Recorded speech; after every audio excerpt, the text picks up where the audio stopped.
আমাদের যে জিনিসটা করতে হবে, আমরা মোটামুটি বুঝতে পারছি যে বাংলাদেশ ভূমিকম্প প্রবণ একটা এরিয়াতে অবস্থিত। তো যেখানেই ভূমিকম্প সংঘটিত হোক, বড় মাত্রা ভূমিকম্প হলে সবচেয়ে ক্ষতিগ্রস্ত হবে ঘনবসতিপূর্ণ এলাকাগুলো, অর্থাৎ রাজধানী ঢাকা থেকে শুরু করে বড় বড় শহরগুলোতে, যেগুলো ভূমিকম্প সংঘটিত হওয়ার সেন্টারের কাছাকাছি অবস্থানে থাকবে অ্যাটলিস্ট।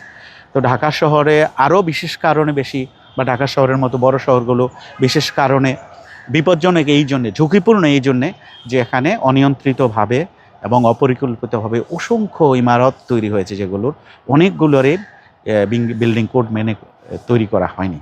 তা আমি এটা প্রায়ই বলি, যারা ইমারত কোড না মেনে এগুলো তৈরি করা হচ্ছে, প্রকৃত অর্থে যারা এখানে থাকেন তারা যেমন ক্ষতিগ্রস্ত হবেন, বাড়ি যিনি তৈরি করছেন তিনি আরও বেশি ক্ষতিগ্রস্ত হবেন, তাই না?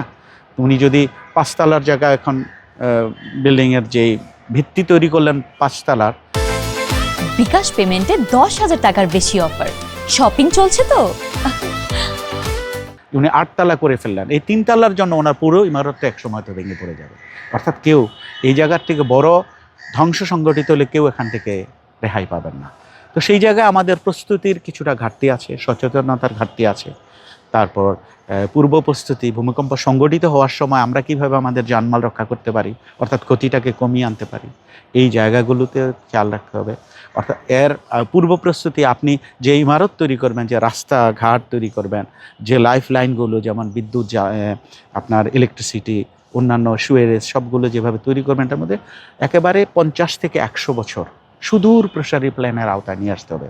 আমরা আর কবে সচেতন হব, আমরা আর কবে আমরা বলবো যেটাকে এই ম্যাচিউর হব, তাই না? আমরা চিরজীবনই তো, আমরা 54 বছর হয়ে গেল বাংলাদেশ স্বাধীন হয়েছে, 55 বছরে পড়ে যাচ্ছে। তো সেই 55 বছরেও যদি আমরা সচেতন হতে না পারি, তাহলে তো এটা খুব ভালো কথা নয়।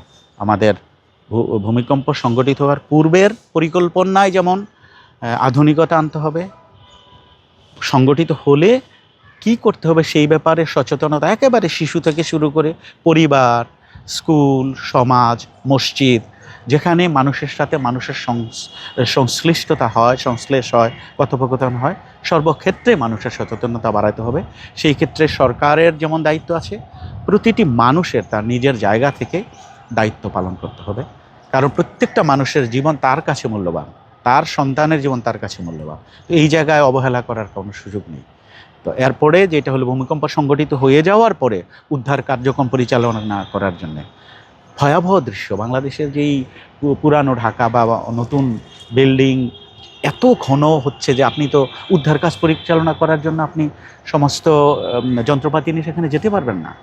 আপনার এক রানা প্লাজা যে ধ্বংস হলো, সমস্ত জাতি একসাথে মিলে গিয়ে একটা বিল্ডিংকে 15 দিন বা 1 মাস লাগলো তার উদ্ধার কাজ সমাপ্ত করার জন্য। এখানে যে হাজার হাজার বিল্ডিং যদি ভেঙে পড়ে কি অবস্থা হবে, এটা ভাবতেই তো আমি শিউরে উঠি।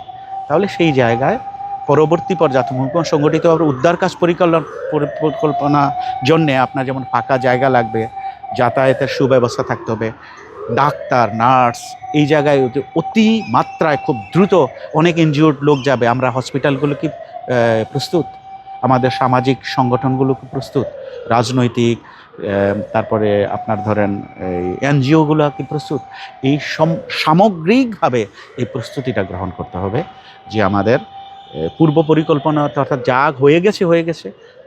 ঢাকা সিটিকে আস্তে আস্তে সেন্ট্রালাইজেশনের মাধ্যমে সহনীয় পর্যায়ে নিয়ে আসতে হবে বা আবাসযোগ্য করে তুলতে হবে। আর যেগুলো ভঙ্গুর সেই বিল্ডিংগুলোকে আস্তে আস্তে ডেমোলিশ করে ভালোভাবে নতুনভাবে বিল্ডিং কোড মেনে তৈরি করতে হবে। যেমন সংগঠিত হওয়ার সময় সচেতনতা বৃদ্ধি করা, আর সংগঠিত হয়ে গেলে উদ্ধার কাজ পরিচালনার জন্য সবাইকে সচেতন হতে হবে।